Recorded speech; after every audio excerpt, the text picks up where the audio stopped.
men seek healthcare at a rate that's 50 to 60% lower than women do. And often when they do seek healthcare, certainly in the range from 20 to 55 or 60, most of it's for a urologic complaint, because urologic issues, such as the ones we're going to talk about today, disproportionately drive care seeking among men. So that's kind of how I got into it. And I think the field has tremendous potential. It's honestly way behind where things are on the female side.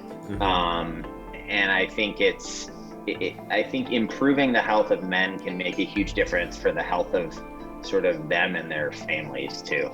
Welcome to the Maximus podcast. I'm your host, Dr. Cam Sapa. As a clinical psychologist, medical school professor, and CEO, I specialize in helping men be better in mind, body, and masculinity. On this podcast, I interview extraordinary men as a clinician would, hearing their come-up stories of how they became the men that they are today, and having them share their secrets of actionable advice on how to look, feel, and perform your best.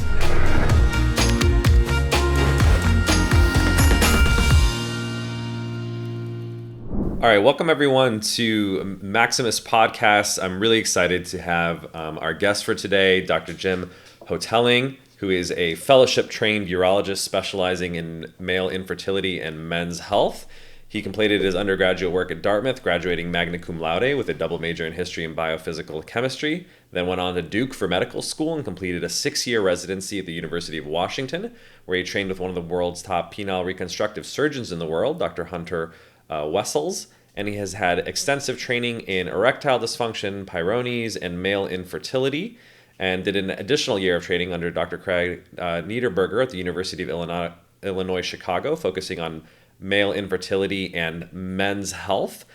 He's also currently the highest volume male infertility expert in the Intermountain West and performs numerous penile implant surgeries for the treatment of erectile dysfunction. Has over 85 publications, is funded by the NIH to study erectile dysfunction and male infertility, and is regularly invited to speak at conferences all over the United States and the world on male infertility, men's health, and erectile dysfunction. He's been on the faculty of the University of Utah since 2013 and is currently the medical director of the Fertility Integrated Practice under the director of the Men's Health Program, and is a co-director in the Fellowship for Reconstructive Urology and Men's Health. So one of the most impressive backgrounds we've ever had on the show, and is a wonderful medical advisor to Maximus as well. So thank you so much for joining us, Dr. Hotaling. Yeah, thanks for having me. Awesome. So I'd love to hear kind of the backstory. If you could tell us a little bit about your backstory of how you got into men's health, urology, hormone optimization. Yeah, so I went to med school at Duke, and everyone at Duke did a year of research. I was deciding, I knew I wanted to do something surgical. I came very close to going into orthopedics, and then, decided that urologists got the most important bone to work on. That's obviously a joke, but in all sincerity, I like soft tissue surgery more than sort of some of the stuff they did in ortho. I had some really good mentors. I went to University of Washington for residency thinking I was going to be a urologic oncologist, so a cancer surgeon. And I got interested in men's health, male infertility, hormone management, because it's got really good outcomes and it has the potential to make a big difference in for quality of life for men. I think another thing that motivated me, to be honest, as all of us do, our parents get older. And just watching my dad was a Navy combat pilot in Vietnam, and that definitely took a toll on him. I think just watching him get older, and you realize that men don't always do the best job taking care of themselves. Right. My dad's in reasonable shape, but was also a pediatric ear, nose, and throat surgeon. So, kind of go, work all the time. And just the recognition that men seek healthcare at a rate that's 50 to 60% lower than women do. And often when they do seek healthcare, certainly in the range from 20 to 55 or 60, most of it's for a urologic complaint, because urologic issues, such as the ones we're going to talk about today, disproportionately drive care seeking among men. So that's kind of how I got into it. And I think the field has tremendous potential. It's honestly way behind where things are on the female side. Hmm. Um, and I think I think improving the health of men can make a huge difference for the health of sort of them and their families too.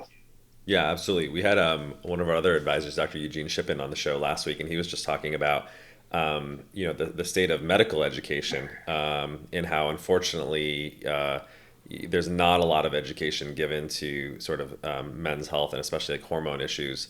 And hopefully, with you being involved now in part of that in terms of your academic duties, hopefully that's changing. And I think there's been hopefully more advancements being made as we go forward in the future.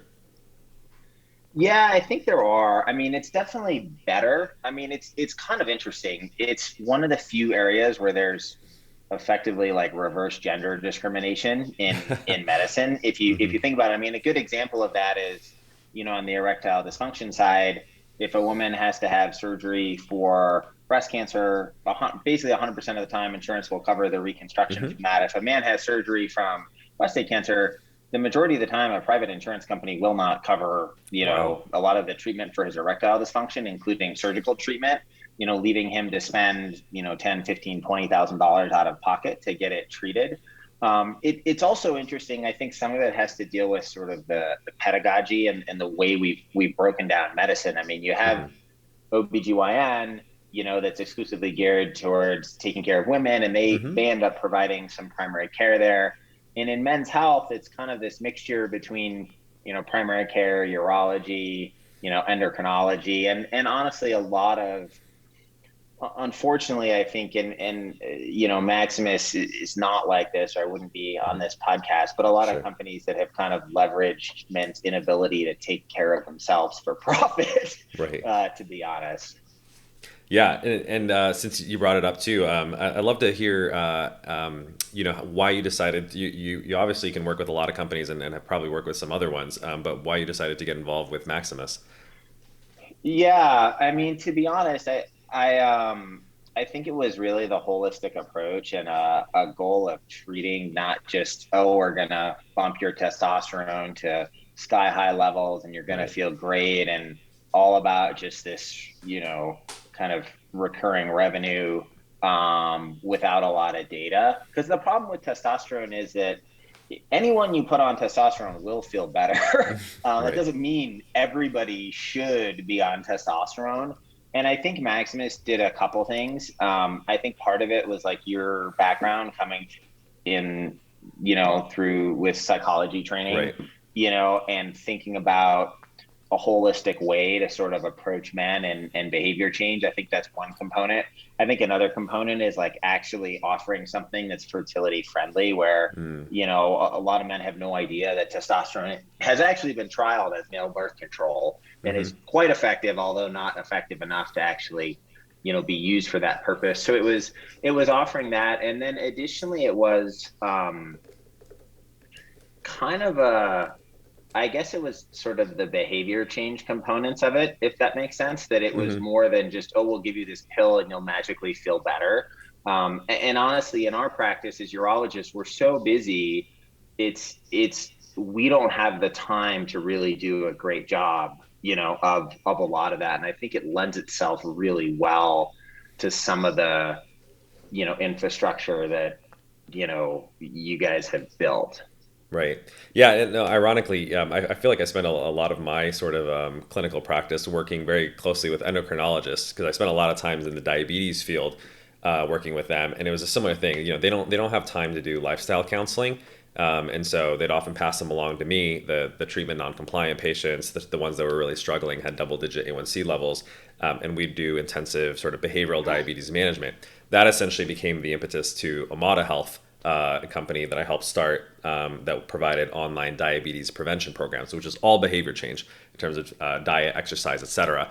And showed that we helped about 500,000 people lose 5 million pounds and cut their risk of type 2 diabetes in half. And so very similarly with Maximus, working now predominantly with urologists like yourself, we took, I think, the best parts of that Omada program, incorporated the behavior change into Maximus, but also adding, obviously, the pharmacological approach. to kind of provide, as you mentioned, sort of a holistic point of view. So I love to deep dive into some of these areas because I think it's going to be really, really interesting for our audience. So one thing that people always ask me about, and I'd love to ask you because you're the real expert here, is a lot of people have heard about this sort of testosterone epidemic. Some people even joke that like low testosterone is the real pandemic that's sort of going on in terms of the decline in testosterone levels. At least 50 to 65% over the last 50 years, and similarly, a decline in sperm counts and fertility in the last similar 50% over the last 50 years. So, what the heck is going on? What is sort of your expert opinion about? Is this phenomenon real? And if it is, what is contributing to the decline in testosterone and fertility? Yeah, that's a great question. It's a complicated answer, and I'll try to make it sort of as clear as I can. I do think that some of that data is real. I Hmm. think the data isn't perfect, but there is a lot of data that indicates that sperm counts have gone down. I don't think it means the end of the human race is Hmm. imminent, maybe imminent for other reasons, but I don't think that sperm count is going to be, that's the issue. There is some data, not as robust, but there is some data that testosterone has gone down. And I think a lot of that is environmentally driven. Mm. Obesity rates have skyrocketed. We know Right. as, obesity goes up, hormone derangements, men don't make as much testosterone. That's one. Two, the diet has changed enormously, in a number of different areas and not for the better, more processed foods, more foods with, you know, higher levels of estrogen, higher things that Hmm. are converted to estrogen. Three, our lifestyle is not nearly as active as it used to be. Men aren't moving around doing as much Hmm. anymore physically. And then four, I think, testosterone levels and sperm counts are intimately tied to stress levels. And I Hmm. think stress levels has gone up. And finally, there's something called the testicular dysgenesis Okay. syndrome. And that basically, there's a lot of data to support it, but the gist of it is that in a lot of countries, Denmark's kind of where a lot of it came from, but in a lot of countries, levels of an plasticizer, something called phthalates, which Hmm. are a compound that's put into plastics to actually hold the polymers together, so to speak.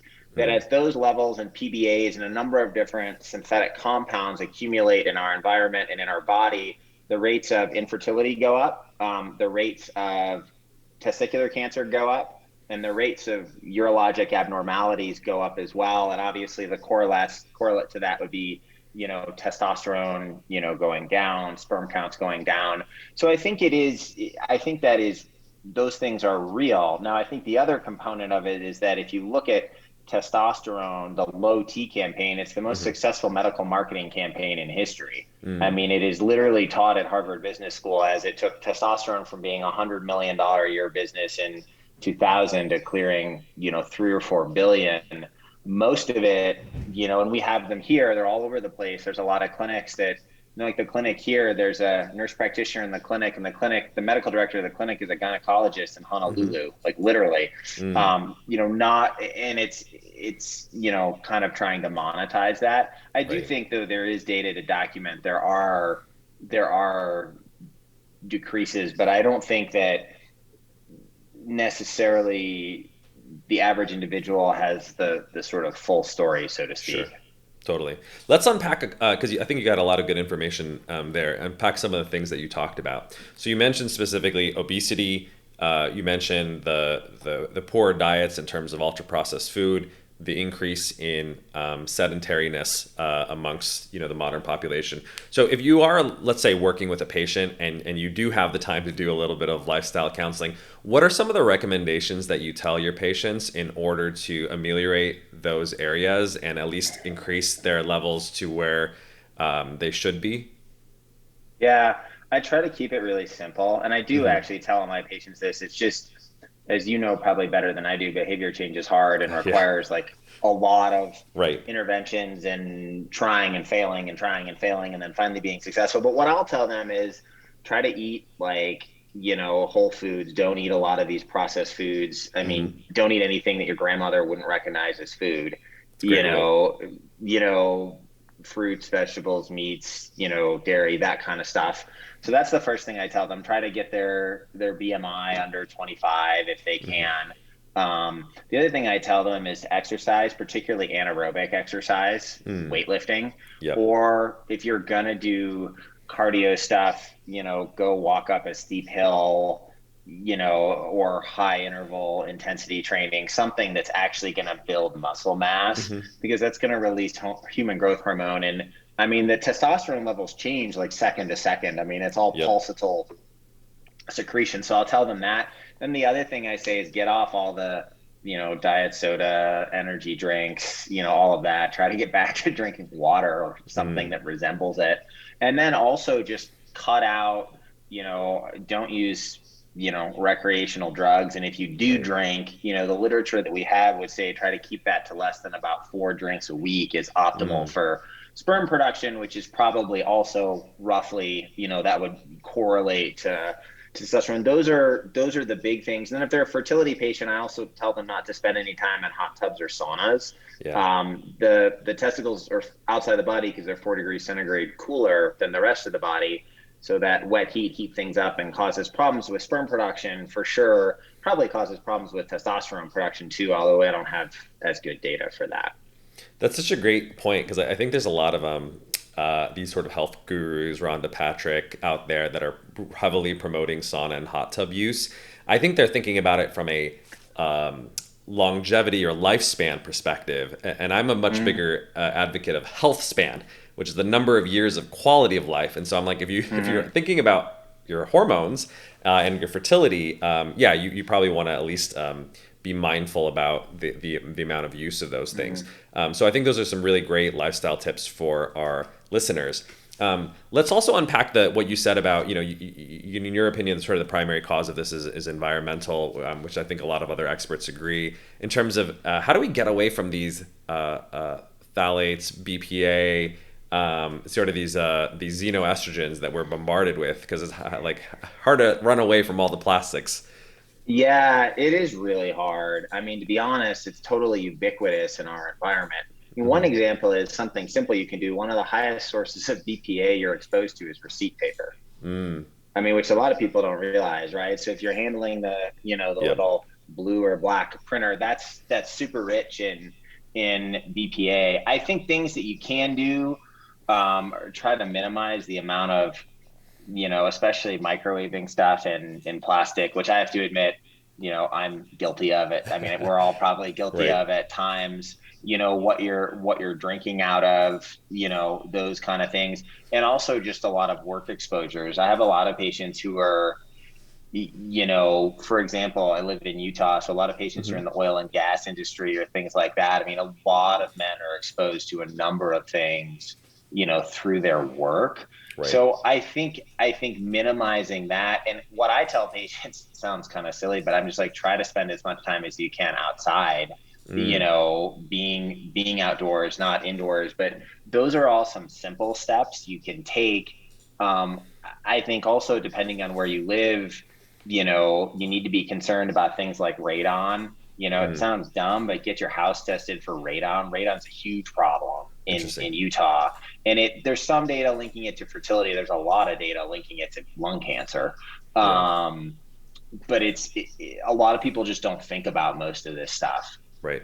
Yeah, and that's why I think we do what this podcast is to educate people about a lot of this stuff. I always tell people, I know it sounds very OCD, but like, yeah, don't grab all your receipts unless you need them for tax purposes. Yeah, Mm, just say no, because unfortunately there are studies that show that just touching them, the absorption through your skin is almost mm, instant. You can measure serum levels of BPA from mm-hmm, yeah grabbing receipts. The radon one is a new one, so I think that's a great tip that I think people can look into. And there's a company called Million Marker that actually does test for BPA and phthalates. I think it's a urine-based test. It's unfortunately it's a little pricey. I mm-hmm, think it's like $300. But if you really want to go, ironically, it's a lot of folks who are struggling with fertility who use the test mm-hmm, because they want to just make sure that's not a factor. But there is some anecdotal evidence. I have another medical colleague of mine who did like a self experiment in terms of eliminating a lot of these plastics from his lifestyle and did a before and after test and did find some hormonal improvements. So yeah, I always encourage people like, this is actually a stainless steel non-coated, non-lined Hmm. bottle, or use glass. And some of these even simple changes without being too, hypochondriacal can make a pretty significant impact. Yeah, for sure. I think the other big thing in terms of behavior change is there's a lot of data showing that a man's fitness and his obesity sort of around the time before he has his kid has an impact, sets his kid's weight for the rest of their life. And that's a really powerful motivator for behavior change. Because if I'm like, yeah, you probably need to lose 30, 40 pounds. It's one thing. But if I say, well, if you lose 30 or 40 pounds, your child for the rest of their life, is less likely to be obese, less likely to get diabetes. And it has to do with how the genes are turned on and off in the sperm, but that is passed on to the Oh offspring. wow, yeah. So it's an epigenetic effect. That's It's fascinating. Yeah, there's some really cool data looking at the epigenetic profile of sperm in men before and after gastric bypass surgery, and it's Uh-huh. profoundly different. And more importantly, the epigenetic changes that are passed on to their offspring are still there when they're 18. So Wow. it's epigenetic changes in glucoregulatory genes, but it's definitely real, and it can be a powerful motivator for behavior change. That's fantastic. I'm going to use that line when I'm working with folks. Because yeah, I think when it is a very powerful agent of change. When you encourage people to transcend beyond their personal health and think about their children's health, which people are much less likely to sacrifice. Hmm. That can be very sobering, so to speak. One other thing that I really wanted to ask you about was I think a lot of guys have heard of testosterone. They generally understand it's sort of the master male hormone and generally have positive associations with it. But I think a lot of folks actually fundamentally misunderstand what it is and what it does for a man. So can you actually help, explain to our audience, like for instance, if someone does truly have low testosterone, what are some of the signs and symptoms that he may see? And when you help optimize that in your practice, whether it's through the behavior change that we talked about or pharmacological means, what are some of the changes that you've sort of seen clinically in terms of how it changes how they, look, feel, and function? Yeah, that's a great question. I have this slide deck that I, talk about, and I show this picture of this guy who's done massive amounts of anabolic steroids, and then a before picture where it's like this super fat guy sitting on a couch. And I think most men are like think it's going to take from A to B. And the reality is that a couple things I think you have to understand the effect of testosterone. One, almost all the tissues in your body have testosterone receptors in them. So it's Mm, not like it's just your muscle or one thing. I mean, it's bone, muscle, brain, testes, penis, pancreas, your gut, everywhere, right? mm, So that's one thing you have to think about. The other thing you have to think about is that it's not only testosterone, it's also your estradiol, your estrogen levels, and those are testosterone is converted to estrogen. So you kind of have to think about all of that together. The hmm. symptoms we typically see are erectile dysfunction, low energy, poor sex drive, problems with memory. It's actually a lot more common than you think. Just problems Interesting. with, energy levels, problems sleeping, irritability, depression, anxiety, weight gain, increased obesity, especially central obesity, or Hmm. kind of having a gut, for lack of a Right. better description. And also another common thing I'll see from guys who are actually often reasonably fit is just I feel like I'm working out like crazy in the gym and I can't make any many changes. Right. That's often what we see when we correct it. Hmm. We tend to see improved thinking, improved memory, erection, sexual function, improve muscle mass very Hmm. commonly, decrease obesity, better sleep. Mm. Usually one thing we can see too is some forms of testosterone can elevate your red blood cell count. Right. So we have to watch out for that. But it really, in appropriately selected men, it can make a big difference. Yeah. And you describe a whole, and this is kind of the interesting thing about testosterone. It has such a wide array of effects across the mind and the body. Mhm. So when you're working with patients, are you really trying to narrow the diagnosis? Because obviously there's a lot of things, for instance, that can cause sleep issues or mood issues or et cetera. To narrow it down to, oh, this is absolutely caused by your low testosterone, or do you take a little bit more of a broader approach and say, hey, it's impossible to absolutely pin down the exact Yeah. contribution of each of these things, but given your profile, you probably benefit from improving your testosterone, and let's see if that improves your mood, sleep, etc. Yeah, I mean, it's a little bit empiric to your point. I Mm-hmm. mean, you sort of say, well, you have this constellation of things. What we will do is I'll say, well, maybe we need to get you to see a primary care doctor, and a cardiologist. We talk about some of the lifestyle stuff. But it is largely multifactorial, right? I mean, I Mm-hmm. see lots of patients who have low testosterone and they just got divorced and, Yeah. there's all this stuff going on with their job. And then you throw COVID into it, which is, you Yeah. know, non-trivial to put it mildly. Mm-hmm. So you have all this stuff going on, but what I'll say is let's optimize this part of things, and Right. see how things improve. I think the other patient population that it can really benefit in patients with some degree of anxiety or depression, where it's they'll feel better if they work out, but they don't have enough energy to work out, Good point. and that can really make a difference because you're kind of I explain it to patients is you're kind of like, we're kind of trying to get you off the wrong treadmill and onto the right treadmill. And I Mm-hmm. think there's major psychological contributors to this. I mean, for an example, like somebody may have severe anxiety and depression, and they deal with that by overeating, and then they can't Mm-hmm. sleep well. They don't want to exercise, and then they feel worse, so and they eat more, and So we really want to try to break that cycle and get things headed in the right direction. And I think testosterone can be one really helpful component of it, but I don't think Mm-hmm. it can be the only component of it. Sure. And that's where I think the breakdown often is I tell guys I'm not going to change your whole life by Right. treating this number. We don't treat a number, we treat an individual. Right. Yeah. And we, I think all of our advisors share that opinion. We treat symptoms, not numbers, or we treat patients, not numbers. Out of all the multifactorial reasons that you mentioned, is there like a top three that you'd say in terms of what motivates patients to come and seek you out to optimize their testosterone? Yeah, probably erectile dysfunction is Mm-hmm. is right up there, poor sex drive or other, sexual Mm-hmm. issues. And then three is probably, changes in body composition and low energy. Those are probably the top three things. And the fourth would probably be some of the memory and, sort of brain fog Yeah. issues. That last one in particular, I think, is underappreciated by folks in terms of the cognitive effects of testosterone. Interestingly, there was a study done of medical students in Turkey that found an association between testosterone and IQ, which is kind of fascinating. Now, who knows if if you actually did it therapeutically, would you change someone's intelligence? Totally unclear, but at least associationally there was an association. So, Mhm. and I think Dr. Shippen was talking about the association between testosterone and dopamine, kind of going hand in hand, and so maybe there is some attentional benefits to that.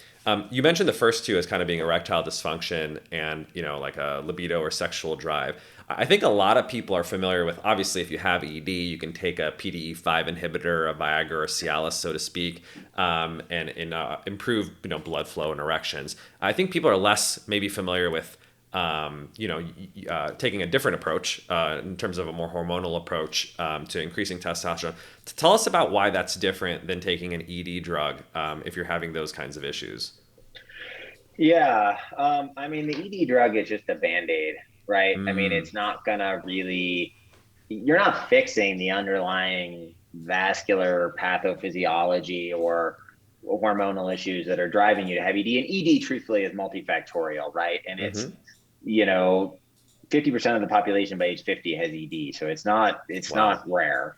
It's a very common issue, and it's why companies like Roman, Hams, those companies have an amazing business model. Right.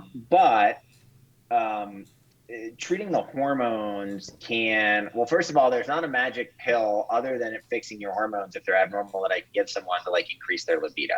Yeah. If I tell my patients, if you figure that out, let me know. We'll make a lot of money together. But there isn't some pill you can do that.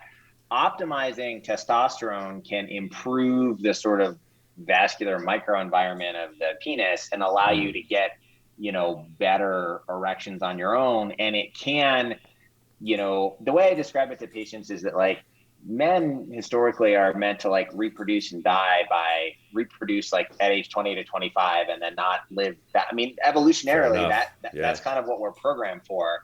So a lot of what we're trying to do with treating with hormone optimization is get men back into that, you know, range. Hmm. So the difference with the hormones is that it is actually addressing some of the underlying, issues and not Yeah. just a band-aid, especially when it's done as part of a sort of more of a comprehensive lifestyle change program. Because if we take your testosterone from 300 to 700 and you're still eating 3 bags of Doritos every night after Right. work and drinking a 6 pack of beer, it's probably not going to fix the problem. Sure. Yeah, it's often very counterproductive. I love your point though about ED drugs often being band-aids, right? Addressing the hormones is almost like addressing the root cause of things. So I think that's important for men to realize is like, and I always say this too in the psychology practice, right? Like you can obviously treat symptoms, right, in terms of depression and anxiety, but we should figure out what's causing that in the first place and address those root cause because that's going to be like lasting change that's going to be more beneficial to people. Let's talk about that third point as well. You said that the third main motivator that people come in is due to the body composition and also the energy. And you mentioned at the beginning of our conversation, guys, unfortunately, due to anabolic steroids, have become completely unrealistic expectations, right? Like those guys are not only like genetically superior. I actually watched this video of Arnold Schwarzenegger at 18 years old when he was in the military doing like tons of cardio. He put on 25 pounds of muscle while not on steroids while he was 18 years old. Like this guy was obviously genetically very, very inclined to be great and then did a lot Mm-hmm. of steroids on top of that. Yeah. Optimizing your testosterone is not going to make you into Arnold Schwarzenegger. But what is realistic in terms of the body compositions that you see when people improve their testosterone levels and also like the changes in energy? How is that different than just caffeine that people take? Yeah, that's a good question. So I think to understand that, you have to understand that testosterone's like a circadian rhythm. So it Mm, peaks at 4 in the morning, and then goes down afterwards. And, if you give someone exogenous testosterone like a shot, you're shutting down their body's ability to make its own testosterone and giving it back to them. So you're sort of short circuiting that entire hmm. rhythm. Whereas if you give, Enclomiphene or Clomid or a lot of these other drugs, you're actually augmenting their brain's ability to. I tell patients it's like we're hitting the gas pedal to tell your testicles to make more testosterone. Yeah. In terms of what you can see, most men after age 40 lose about 1% of muscle mass a year if they're not Wow. exercising or doing anything. So what I often will see in patients is maybe it's hard to quantify it, and I think it depends a lot on like where patients are starting, Hmm. but probably like maybe a 3 to 5% improvement in body fat over Hmm. 12 to 18 months if they're kind of compliant with other stuff with a Right. concurrent increase in muscle mass. Yeah. But that's assuming that they're actually, making some of the other changes and, Right. and Hitting the positive gym. stuff. Yeah, it's not realistic to assume that you just take this pill and, I mean, if you know anything about, exercise physiology, like you have to Sure. put the stress on your body to Hmm. actually get it to recover. And testosterone will help you recover better and increase your capacity for work, but you still have to do the Right. work.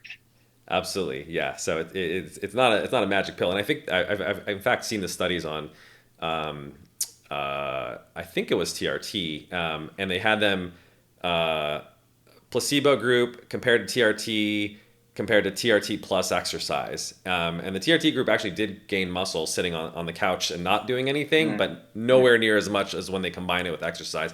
It really seems to have a synergistic effect and that obviously was kind of underlying the philosophy of our program was with the group coaching that we do we certainly encourage people to exercise do strength training because it'll make sure that they're utilizing that newfound optimal hormone milieu to increase their improve their body composition and their lean body mass in particular. What about the energy side of the equation? What do you see in terms of the energy improvements, and how is that different than caffeine?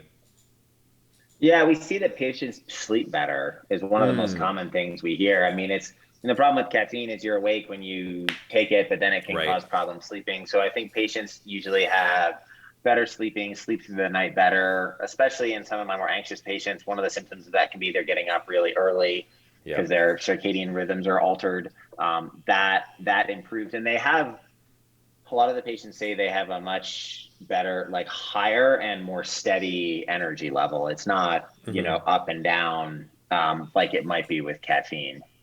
Yeah, that's such a great point, and I run into this all the time because I do a lot of sleep work with my patients, and people totally underappreciate how much, especially late afternoon caffeine can mess with their sleep. People metabolize caffeine very differently. I'm actually a slow metabolizer myself, so even though most people think, oh, it has a 5 hour half life, which is why that product is called 5 hour energy, Hmm. that, oh, it's out of your system in 5 hours, and you're like, oh, not quite. First of all, half life means 50% out of your system, not completely out of your system. And if you're a slow metabolizer, which you can do like a 23 mean test, or if you're just really sensitive to it, you're probably a slow metabolizer. A lot of folks need 8-10 hours for it to really not affect their sleep quality. And Hmm. so, uh, obviously caffeine use is not bad for you, but if you're using it in a way that disrupts your sleep, clearly it is. And so I think people underappreciate that there are alternative means to improving energy, and obviously this hormonal approach is a different one. You also mentioned, which is a perfect preview to what I wanted to get into, the difference between TRT and SERMs, or selective estrogen receptor modulators like enclomiphene. And I think the general public just is not very aware of what you can do to improve your testosterone. So we talked about the health behavior side of things. So let's talk a little bit about the pharmacological side of things, and how you approach testosterone optimization. And for instance, when do you put someone on TRT versus putting them on a SERM? Yeah, it's a great question. My in very broad brushstrokes, I don't put anyone on TRT who's planning on having kids in the future. Mm, Which that's a lot of people. right. Um, I A lot of the patients I put on TRT are some of my much older patients in their 60s, 70s. A lot of those guys have had prostate cancer, other issues, or to be honest, a lot of them come to me when been on testosterone for a long, long time. I Yeah. tend to, in younger patients, let's just arbitrarily say under 50, almost all the time start with, enclomiphene, or we'll use Hmm. Clomid, which is a sort of a less selective version of that, routinely because it doesn't have the side effects of testicular atrophy and it Yeah. doesn't have a rebound period. I mean, that's one of the biggest things, right? A lot of men don't realize if they go on testosterone for 3 months, they may feel great, but when they come off of it, if they don't go on something like Clomid to help Right. jumpstart their system again, or enclomiphene, they're going to feel terrible because their Hmm. levels will tank. A good analogy is if you view that whole system as a thermostat, Hmm. a lot of these SERMs are basically blocking the receptors that do the negative feedback at the level of the thermostat. So essentially, they're turning the thermostat up to increase the Hmm. temperature indirectly, but the gist of it is the same. Whereas, if you go on testosterone, it's like the thermostat's still on, but you're taping a big, space heater over the thermostat. Hmm. So the whole system shuts down because it's like, oh, it's really hot in here. I don't need to do anything anymore. So it's a very different mechanism. And certainly any patient who's concerned about fertility should never be on testosterone. And we see Hmm. patients all the time who've been on testosterone for years by one of these shady clinics, and nobody's ever even mentioned to him that, they were on male birth control. Yeah, I think you were the one who told me that like something like 25% of these Mm-hmm. folks that you ran across didn't even know that infertility is Mm-hmm. a side effect of TRT. Yep. Yeah, that's absolutely true. And I think the other advantage to, and I don't know, I've published probably 7 or 8 papers on clomiphene over the years, and one of the advantages of it is that it doesn't get rid of kind of it augments some of that Hmm. natural rhythm that you have. It doesn't totally get rid of it. And it also has the side benefit of not hurting, but improving sperm production. Yeah, absolutely. And that's in fact, its original FDA approval is for fertility in Mm. women, often used very commonly off label in men. Yeah, and I think that's an important message that we should share with our audience. Literally, there's actually a paper published in 2019, and the title of it is Testosterone is a contraceptive and should not be used in men who desire fertility. That's literally the title of the paper. And I Hmm. think they also wanted to just make that crystal clear for folks. So some people, whether rightly or wrongly, play this devil's advocate approach, and they're like, well, yeah, it causes infertility, but you can just take HCG and it'll be totally fine. Or when you're ready to have kids, you can re-stimulate your system. What's your actual view on that? Or does the testicular atrophy or the infertility cause, depending on how long you've used it, some issues where it's not quite the same, and people should be Yeah. cautious?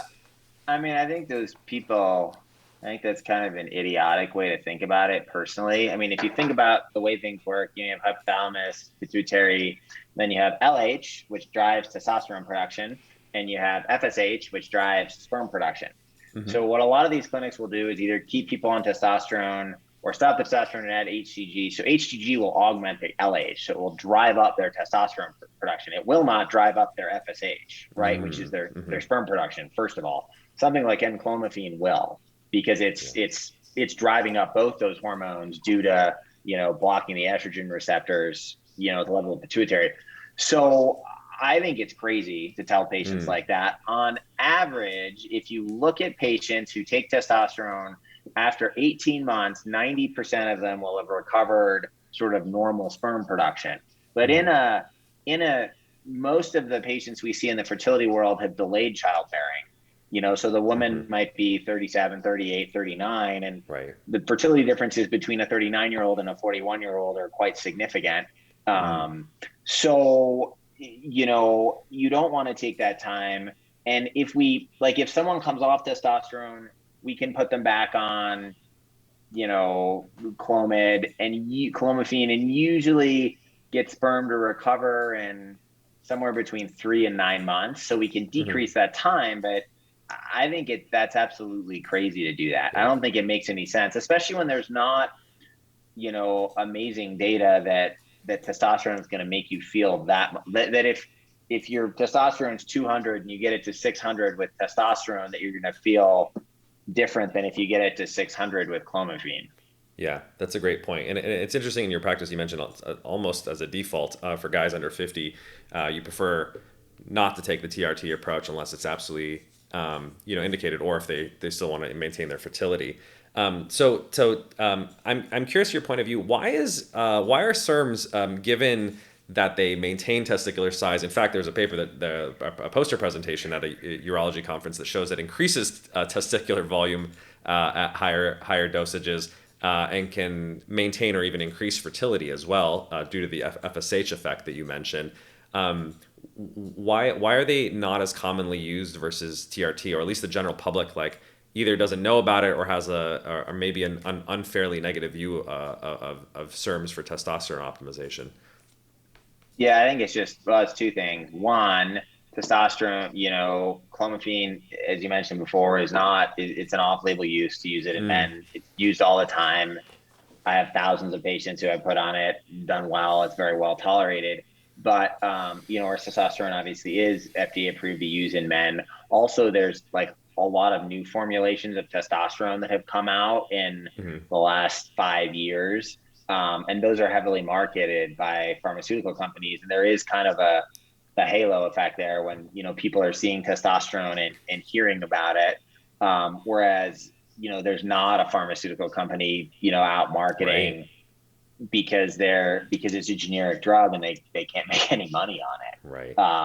Yeah. It's like $1 a pill or less. So um, that's what I think the main reason, Hmm. is that there just isn't enough data. There's also some old urology literature, which a lot of in the more in the fertility world, that if you were on Clomid, that like a small percentage of patients it would drop their sperm counts, and we just don't really see that, and that hasn't really been borne out in my publications or others. But that I think is a big reason. I just think it's a marketing Mm-hmm. it's a marketing thing.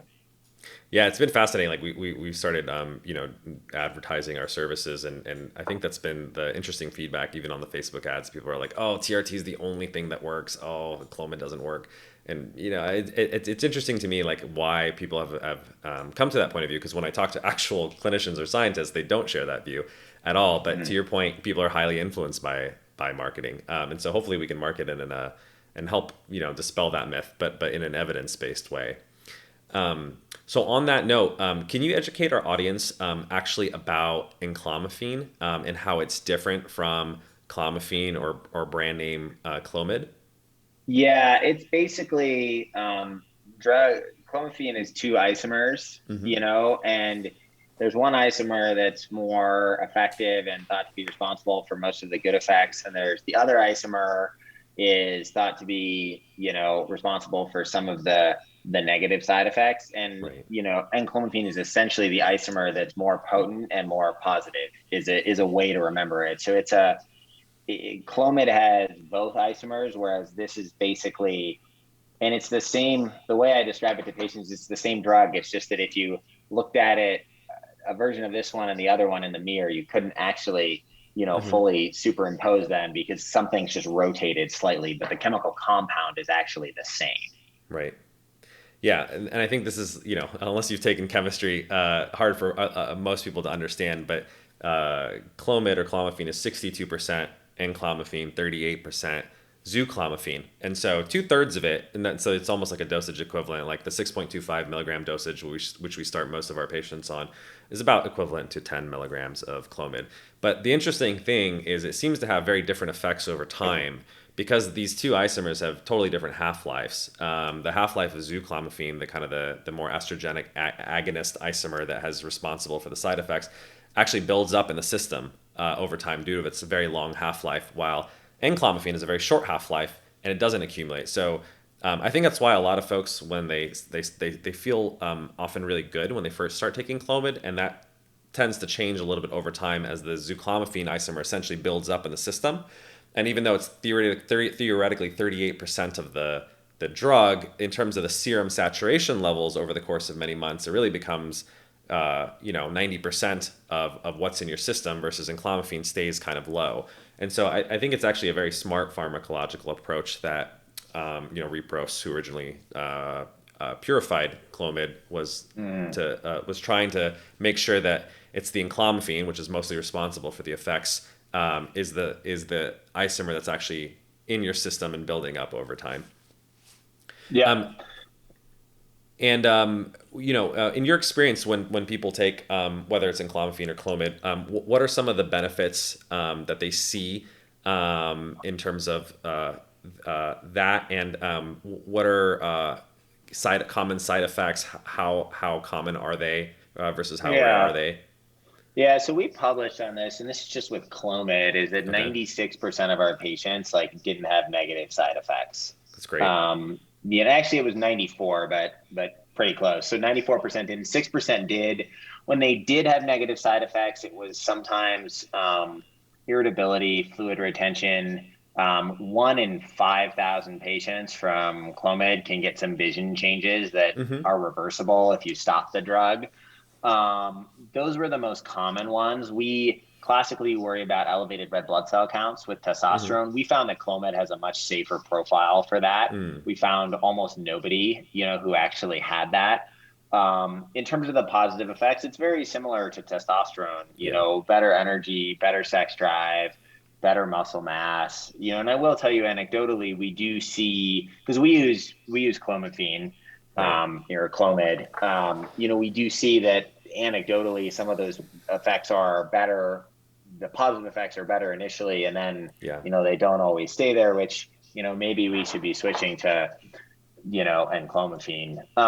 But yeah, the effects are very, very similar to testosterone with the added effect that like it improves fertility. So I also put lots of Right. guys on Clomid who have low testosterone, have no symptoms of low testosterone, but have fertility issues and really poor sperm. And we see a significant improvement in the vast majority of men we do that for.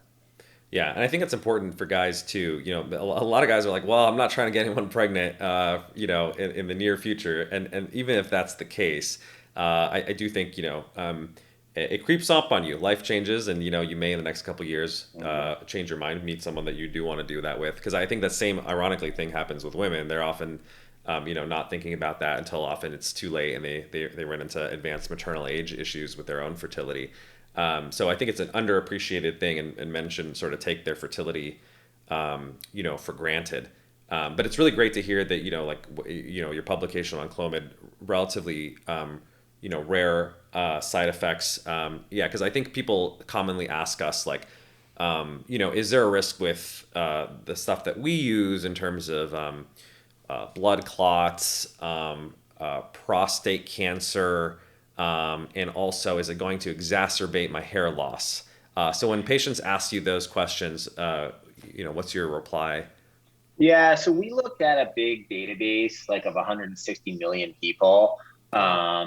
looking at not that many people in a commercially insured database are on Hmm. Clomid, but we looked Right. at, Clomid and testosterone, and we didn't find a significantly higher rate of, blood clots.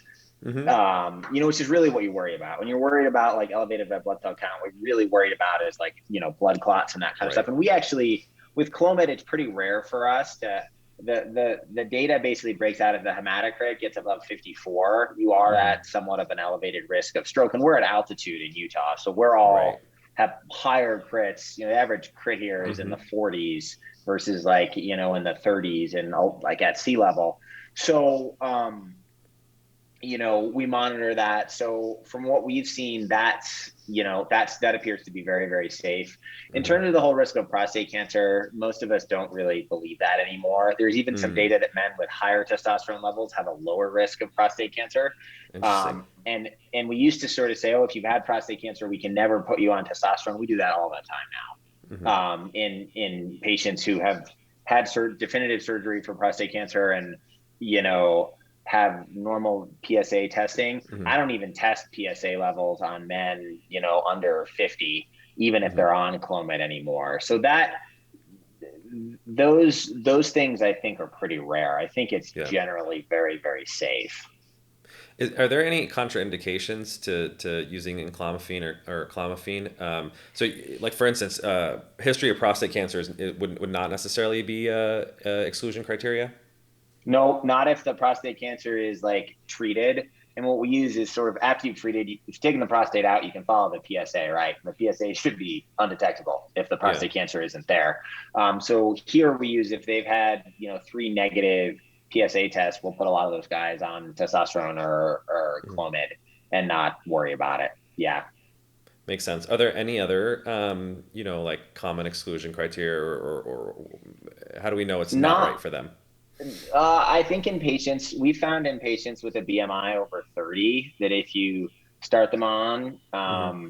clomiphene, that it's often helpful to add another drug to balance their estrogen level because Hmm. their estrogen level will go up significantly. Yeah. Um, Obviously, with a patients with some kind of hereditary clotting disorder, which there's not a lot of patients with that, but if they do have that, then I'll often talk to their hematologist, the doctor who's managing that, about whether they think that this drug is going to increase the risk. A lot of those patients are anticoagulated; they're on a drug like Clomid anyway, so Mm. you don't worry about it because anticoagulation is going to be higher. There aren't a lot of contraindications. The only really absolute contraindication is if a patient's had some kind of pituitary surgery where they don't have enough of an intact pituitary to mount any response to Clomid, or there's certain congenital things you can be Hmm. born with where you're missing part of your pituitary and you don't have a sense of smell and some other things. Hmm. And if you have that, Clomid won't do any good because you don't have it's acting in the pituitary and you just don't have what you need to make the gonadotropins. Makes sense. So it's less of a safety thing. It's more like efficacy thing. It's just not going to work if you don't Yeah, have an intact yeah, pituitary, so to speak.